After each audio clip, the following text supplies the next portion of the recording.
look this good.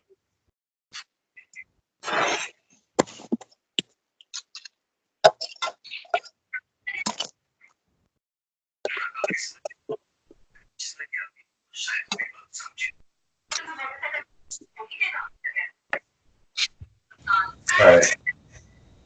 You there? Yeah. All right. So, Mr. J, this is Jax Jawad Hassan. Hey, nice to meet you. Yeah, nice meet you too.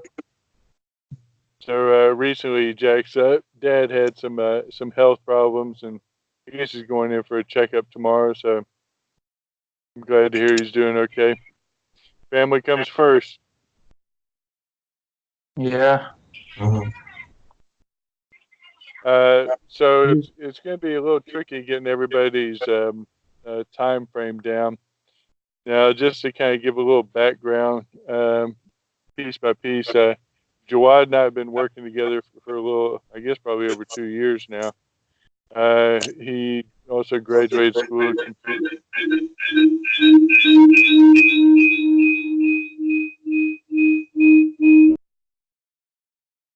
Okay, we get that out. All right. I guess that's probably his microphone. So, can we do text on this at the same time? No, right? Should be able to. All right. Are you there, Jawad? Yes, I'm here. Okay. So I'm going to make it real quick. Each call is good that we get in line and make some contact, start covering the ground because there's a lot to cover. So, the other people, let's see, where was I starting? Okay, talking about your dad. You and I worked together for 2 years. We finished our first decentralized application, which is quite a feat to do self-finance. That was a slot machine on EOS blockchain, which is often confusing for people because, we're not into gambling. It just provided a perfect, very difficult challenge for us to do a smart contract, which is the coding in C++ language, and have that interact on the blockchain, have that also integrate with the Scatter wallet, which is an EOS wallet, distribute the funds, do the math, do live feed, showing people play at live time. So that's a huge accomplishment on our part. Now, also, what we're going to do in our next level of games is that's going to be have the random number generator that Jax came up with, and that's going to be critical because that essentially is a huge component. You talk about advancing, rolling dice, doing just even value reward points. It can be used for that, but also to create a larger game and to have that as kind of the centerpiece, as a like a rolling the dice and a provably fair component, and also with the live feed and have that integrated with the blockchain and the wallets. That's the main thing, so you can transfer the value. So that's a huge component that we've already got. That's a real thing that's under our belt. Now, recently, our other partner, Mr. Ezra Yao, he's in China right now, but he just went to the Korean Blockchain Summit. It's in Seoul. He got to meet Brian, who we're trying to get on the call there. Brian lives in Gangnam, and he actually runs the Asia.news, the news.asia, I think that's what it's called. And now he's really got a finger on the pulse. Also, he was able to meet with David Drake. David Drake runs LDJ Capital. It's a multi-billion-dollar fund. He was in Seoul for about 10 days there yeah. So Ezra got to meet with him twice. So that's really a real thing. He's interested in the games and so forth, and also interested in investing. Even though he's a little large scale, we're pretty small to be messing with somebody on his scale, but it could work out. I mean, it's somebody good to have. Now, Brian also knows a company called Hashed, and that's the hash mark HASHED. Now, Hashed is a young company, and basically what we're trying to do is follow their exact template. So they're really creating blockchain games now, and their main guy, his name is Simon Kim, and he is the top of the food chain there as far as blockchain and also gaming, blockchain games, and set up a game company there in Seoul. Now, what happened with him? He was smart and on point back when the big bull run happened in 2017, and he had invested in Ethereum and cashed out, essentially in the tune of millions of dollars. So Brian knows those guys, and he also knows this other group who I was saying, they were in the basement of college dorms there when he knew them, and essentially Hash picked them up, and they right now they're at the top of the food chain in Seoul, and those are the guys who put on the blockchain conference, and I think they're DeFi. I think that's who those guys are. So those are young kids who are college age, who were in the right time and caught the wave, and are now have more money than they know what to do with. As Brian, that's his term, and they're running the show there. What our simple plan is to basically follow their template, and we're going to get Brian to essentially be a smaller version of Simon Kim and kind of a CEO type of figure. So my goal is not to be any sort of president or CEO. My goal is to be the creative director of a project. And so we're creating highly creative projects and trying to get some traction. And it's going to take a team. You have to have developers. You have to have people who know cryptocurrency. We've got Mike. You've got to have somebody who's an influencer like Ezra. He's got his own YouTube channel. You have to have an EOS developer like Jax. You have to have a in-depth developer like CTO Kevin that we have, who works for BitPay here in Alpharetta. So we've got a lot of those components together. So we're still filling in the spots, and that's where it brings us somewhat up to date with this opportunity that we have with this Augury Square. Now, Augury means a portent of something to come, which is interesting. I had to look that up. These guys are trying to do $100 to $150 million development here in Atlanta, and probably up here in this area up here where your dad's got his place, whether that's called Duluth or Gwinnett, I'm not sure, but they're trying to find out. Now whether it's like a shopping center in the sense, whether they're actually able to pull it off or not, I don't know. They're obviously trying hard to do what they're doing. And I've met with the president and the CEOs, Mr. Suresh and Mr. Jay Kim. Now they've got what's called a memorandum of understanding, an MOU, with a company called Haeson. I'm probably mispronouncing it. HAECON, and then Hash Dream Tech. Now these guys actually are a Korean company who was instrumental. I don't know exactly how, but they built the city called Songdo in Korea, which they built from scratch. You probably know more about it than I do. But anyway, it's basically a smart city where they've built it from the ground up. And that's what they want to do here. They want to do a mixed-use development, a 30-acre city, essentially, built from scratch. It's going to be a smart city with the emphasis on blockchain. We still there?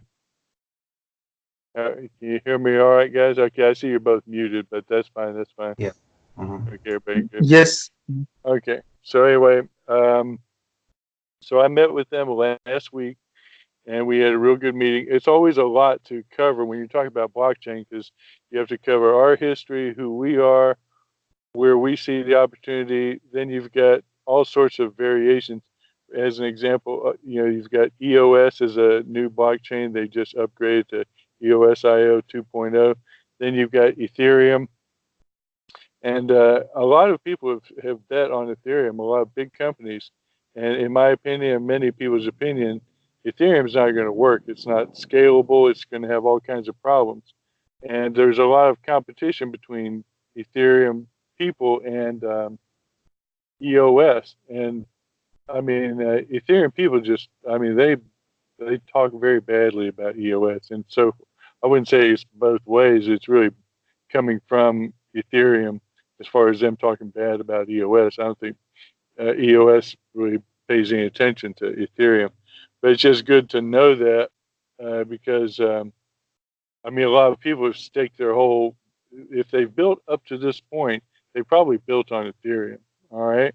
And in my opinion, they're all going to tank. And so, therefore, this is like the perfect time to be building and building on EOS. They just, I mean, like a couple of weeks ago, came up with EOS IO 2.0. And the other thing that we're gearing up towards is what's called Lynx Wallet, and they're releasing it's an EOS version. I wouldn't say it's a fork, but it's somehow it's an EOS chain. Jackson know better than I, but they also are supplying their test net now for their new chain that's coming out this month. Now I've been in contact directly with the CEO. His name is Fred Krueger. He's a multi-gazillionaire. I mean, all these guys are multimillionaires. We're just these broke guys, us, our team, trying to get our foothold. But we've got just as much a chance as anybody else, and we've come quite a ways. But Lynx Wallet is coming out in November, and that is just super fast, super friendly, and also, you know, this brings us to kind of what we're trying to do as far as designing games. All right. The big opportunity that exists now that's coming up and it's just going to explode is what's called NFTs, non-fungible tokens.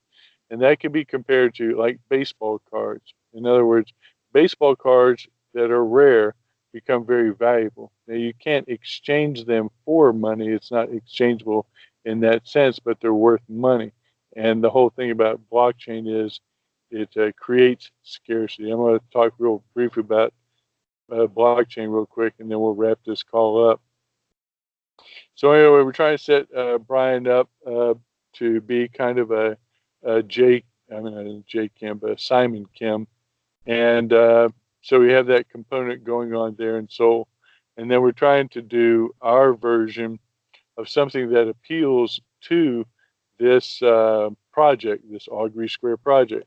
And knowing what they're doing, they're building a village. And I knew the question would come around because basically we've been doing game development.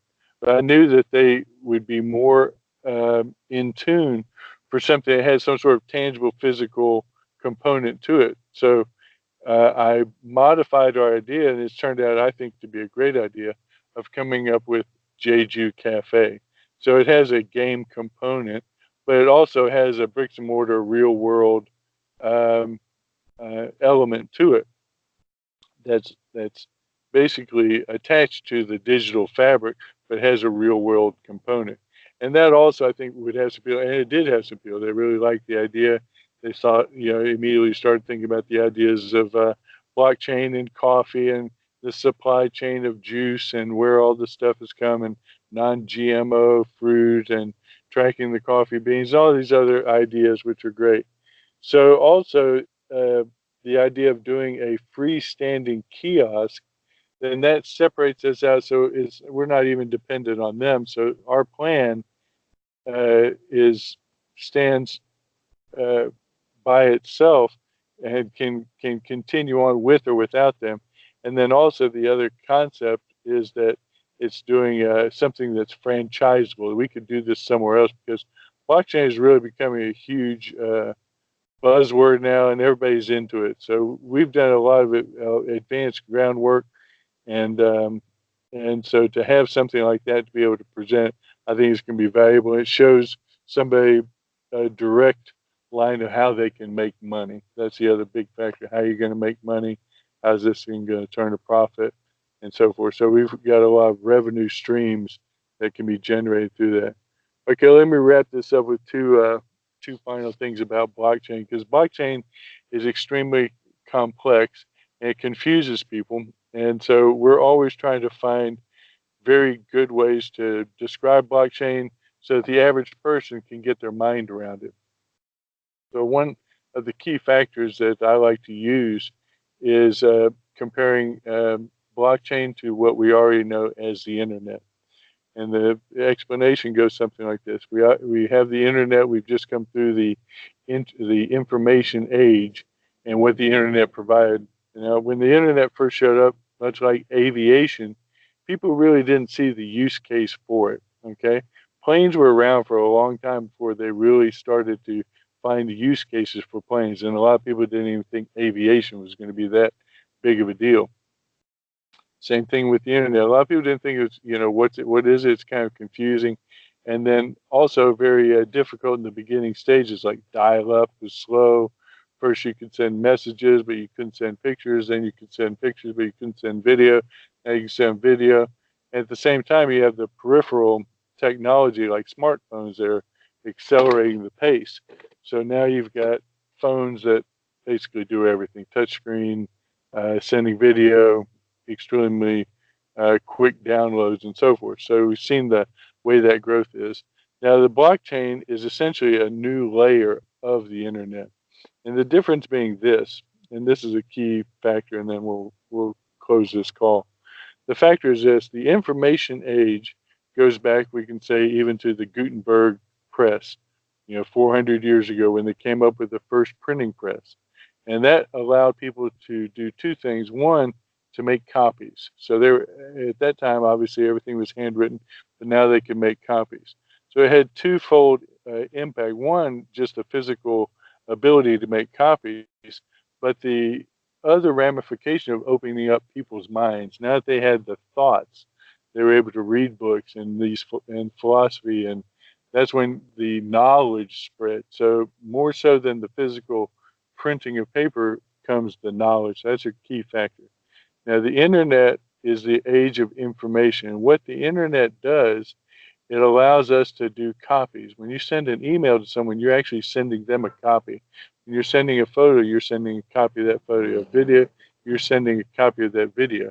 And being able to distribute those copies is what brought about this huge information age that we live in right now. Now, the difference of blockchain and the information age, it goes to the fact of the ability to send an original. Okay, and this could be compared to like owning a painting or your car. You don't own your car unless you have the title to the car. The title of that car is what is actually completing its value. If you had a very famous painting from Picasso, if you don't have that certificate of validation, that painting is not worth anything, essentially. So the painting without the certificate, the car without the title, a piece of land without the title, that is an example of what blockchain does. Blockchain is a validating technology. And what came about through the 90s was the attempt to create a completely digital cash. And how is that possible, and what was the holdup? The whole holdup became one big factor, and that was called the problem of double spend. How do you have an original, singular, provably original digital artifact, we'll say, that can only exist in one place at one time and cannot be duplicated? Okay, and that was solved by the invention of Bitcoin and blockchain, invented simultaneously in 2009 with the white paper, the famous Satoshi Nakamoto white paper, the invention of Bitcoin. Bitcoin solved the problem of double spend. Okay, and so that invention of blockchain opened up this whole era of a new element of being able to actually create a digital original. All right, so all right, that should just about wrap it up there. That's all I can do for my oration. So as far as our team goes, we got Jawad, EOS developer. We got Kevin, who works for BitPay, and he's the CTO, and he's doing high-level programming, working with some of Bitcoin's core engineers, auditing his code. So he didn't know about EOS until we came along in Jawad. He learned from Jawad. So that first proof of concept is a collaboration of those two. Then we got Ezra Yao, who's the YouTuber. We've got Anna, who has a lot of experience with block producers, and we can get into that at another time. And then we've got Mike, my friend in Miami, and he's the one we want to get to know because he knows the very tedious method of transferring tokens. So when you actually have tokens and holding the tokens and keeping those in a ledger wallet or having those on your phone and transferring it through an exchange or through what's called MetaMask or Shapeshift or Changely, or all this stuff is extremely tedious now, just like the internet was in the past. But it's becoming rapidly much, much, much more easy. All right, that about do it. So anything you want to say, Jawad, before we close it up? This little introductory call. I think you have covered a lot of much. Okay. But we can do anything we can imagine with blockchain. We can Yep. do. It can be related to any industry, entertainment or real estate or anything. Right. That reminds me of the terminology there. In other words, it's all about applications. Okay. Email is an application of the internet. Facebook is an application of the internet. Amazon is an application of the internet. In the same way, Bitcoin is just an application of blockchain, but that's just one use case. And to your point that Jawad's making is now the world is opening up. How can we, in this position, find out what the next use case is? Yes, real estate. Yes, healthcare. All these other things, and they all hold their series of complexity. But that's why the entry state of doing games is so important. It gets us a chance to get our hands dirty, to create smart contracts, because the whole name of the game is who can create smart contracts. That's the way. That's where the rubber meets the road. That's the way that we interact with the blockchain, and that's why people who can create smart contracts are going to be in extremely high demand. And Jackson's probably going to get swooped away from us before we know it. He'll come up with some money. Isn't that right, Jack? Yeah. All right. Anything you want to add there? We wrap it up there, Mr. J. No, I'm good. I'm actually studying, whenever I have free time, that's what I do is get into app development, and I mean, there's not really anything much for me to include. I was most interesting thing was just when you're talking about like the roles. I was wondering if you had like a specific role for me or something. Yeah, I mean, all along here, there's a key factor, and that is, in other words, up until this point, there's two levels. One is the level we've just come through, which is self-financing. All right. So right now, I've paid everybody and paid everybody along the way, and at the same time, I've been cultivating relationships with people for that other layer of venture capital. So I have two parallel paths that I've outlined. One is to bootstrap it the entire way, which is, is basically where I'm comfortable with. But the second is preparing for venture capital, because obviously in the future, more money is going to go bigger and so forth. So your dad and I have built a certain relationship. First off, starting back a couple of years ago.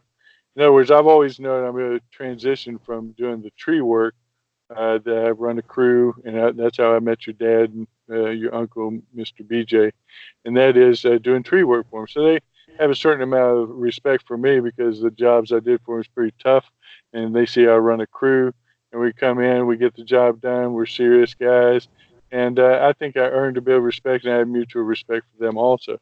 Now, at the same time, your dad gave me kind of a chance to show him what I was working on. So this project I've been working on for 2 years now.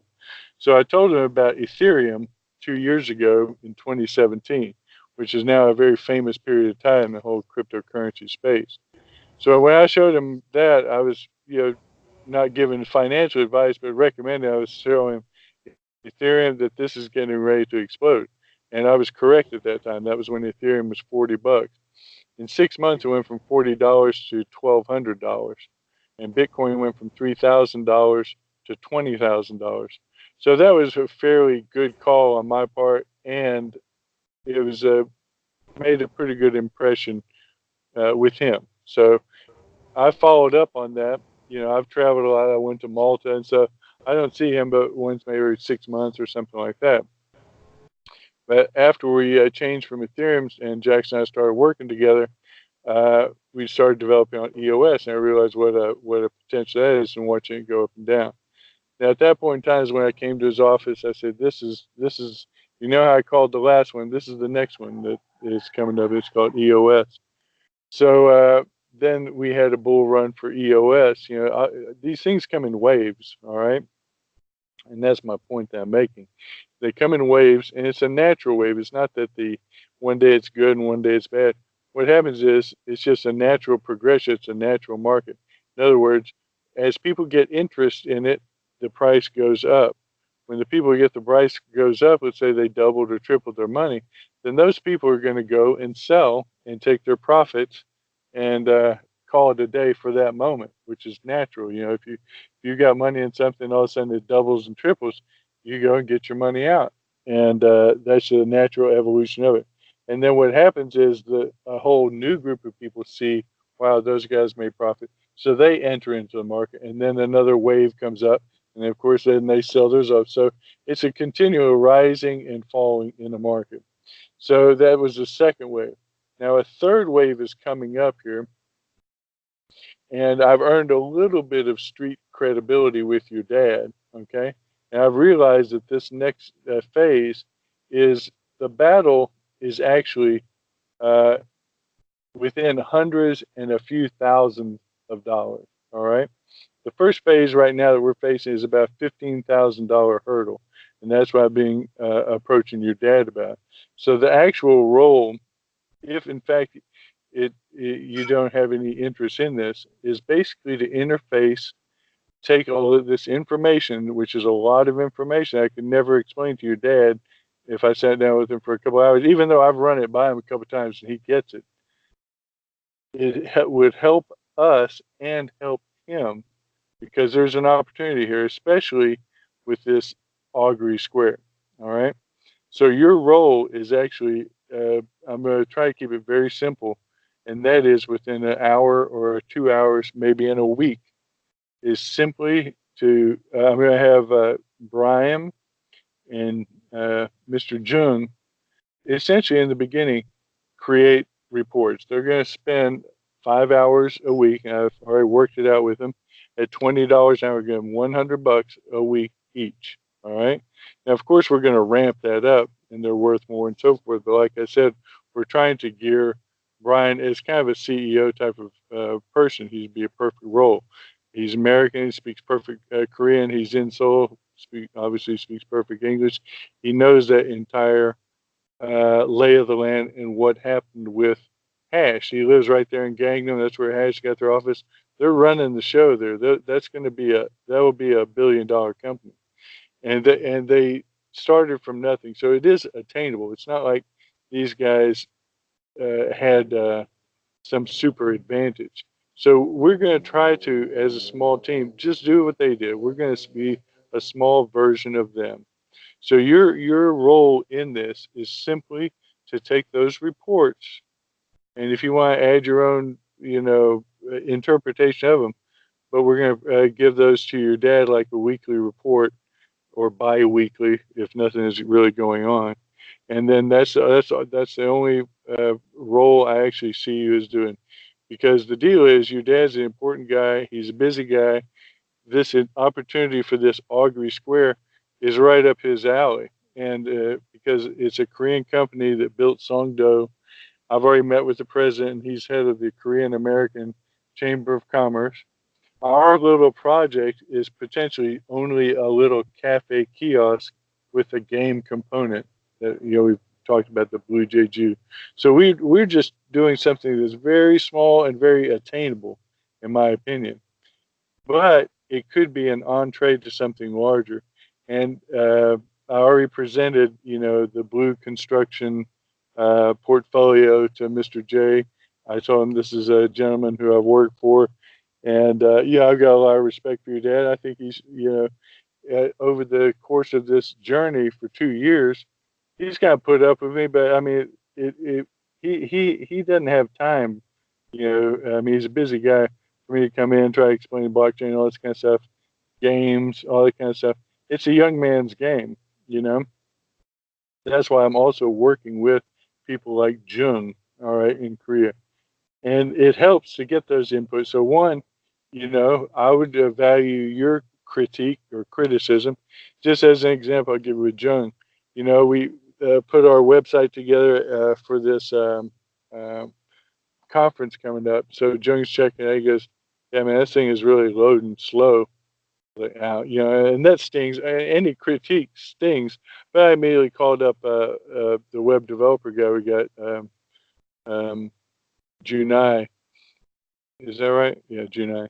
And I said, "Man, we got to get this thing. This is loading too slow. We're gonna have to compress that." So he got on that and compressed those files. So just that little bit of interaction from him helped me out. In other words, then another thing. So we really need to get this website looking more professional.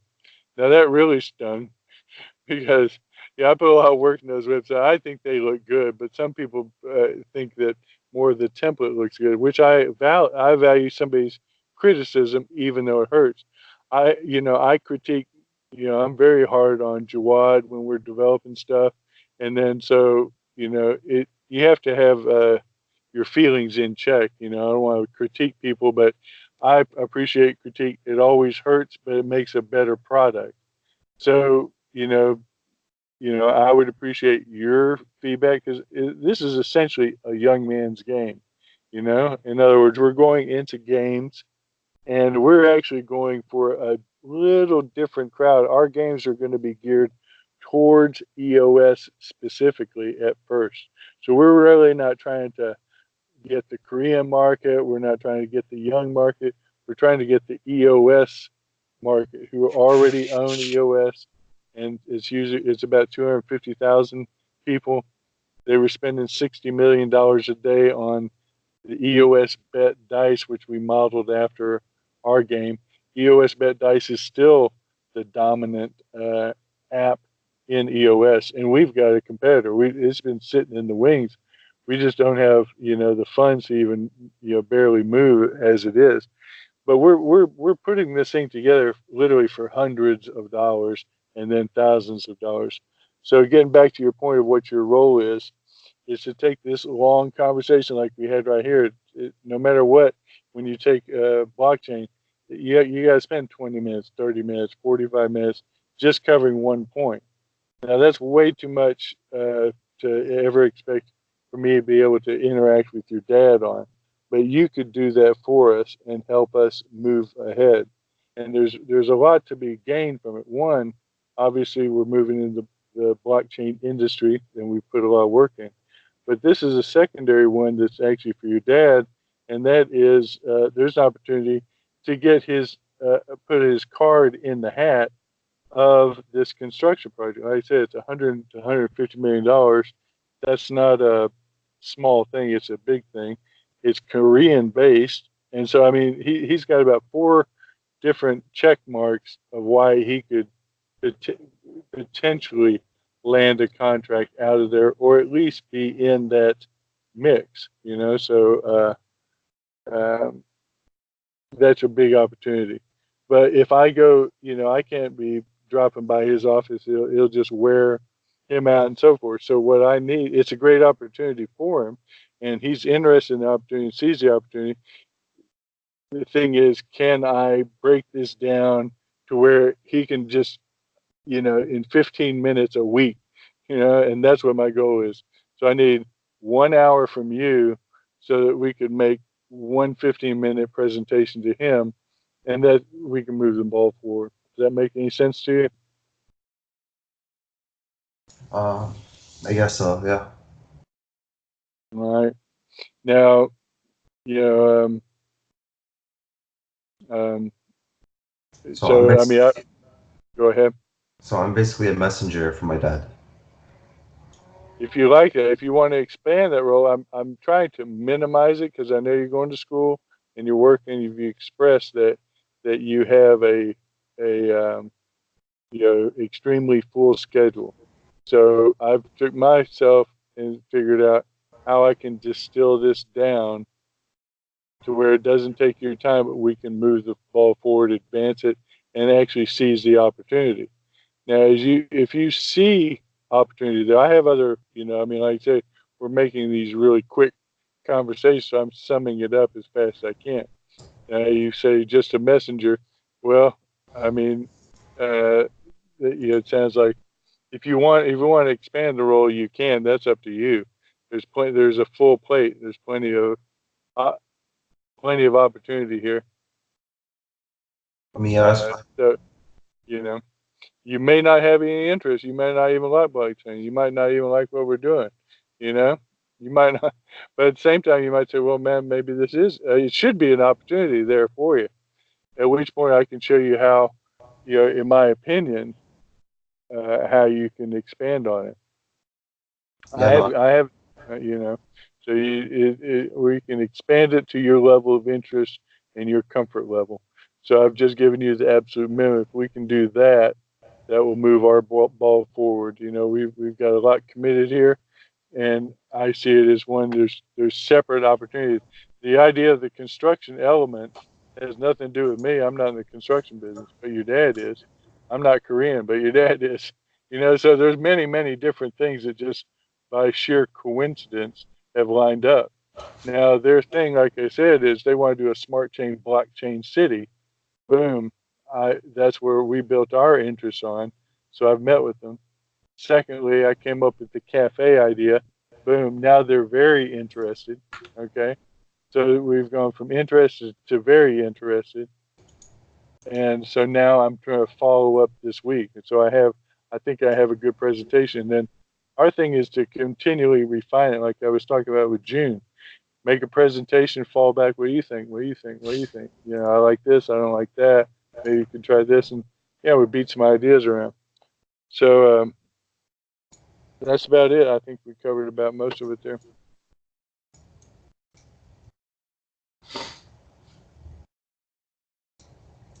Any other input there? nope. All right. So as far as the working part of it, the way I see it is you would uh, be best working with with Mr. Young. He's a young guy. He knows what's going on. I met him through the blockchain conference there. Obviously, we haven't met, but you know, there's just generally, obviously there's age groups and there's sphere of influence. Obviously, I'm a little bit older. I get along really good with Brian. I figure you probably get along really good with June. I mean, not June, June.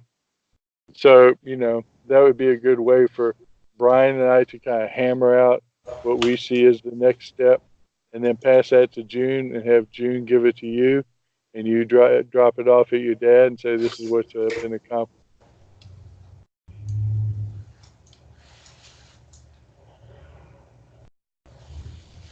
Don't be too enthusiastic now. I'm listening. Okay. All right. Well, I think we about covered it there. I mean, I don't know what bigger and better opportunity could be around. Like you said, it's a pretty good sized development. Korean American society, same people who built this built Sungdo. Sungdo is like $34 billion thing. Actually, Brian knows people who live at Sungdo. They say they love it. So there's something going on there. I really don't. I'm not that familiar with it, but it's that's probably something I'll get those guys to research. It's worth researching. All right. Well, very good, guys. That's good enough for phase one there. All right. Now, what I was hoping for was having this conversation with Jung, and Brian, and letting them throw their input. But it's good that we covered as much as we did just ourselves. But those guys, my goal is to try to put together a team, and it's going to have different layers of the team, and people, if there's a spot for them, they feel good about it. It'll reveal itself, and you'll be able to fill it out. What are you studying, by the way? I never even really asked you. I don't think, Mr. App UJ. development. What's that? App development. App development. Well, I mean, this can be a hot subject, and I can't see why it wouldn't tie in with what you're doing. But you be the best judge of that. All right, Mr. Jawad. Hope your dad Is does. it app? Is it mobile app development or web app development? App development, but I take web development as a hobby whenever I have time. And I'm trying to learn various languages too. Got it. Nice. What year are you in, or how close you are to graduating and all that? I mean, I just have electives and stuff because I left school to study it on my own, but I went back just for the credits to finish it up. Mm-hmm. So I don't know. I think I still got like a year or something, but most of it is like electives that like I guess stuff on the side that I just have to finish to get the credits that I need to graduate. Okay. I mean, Georgia Tech is an extremely well-known school for, one, being very tough, and two, it's for smart people. So you must be pretty smart.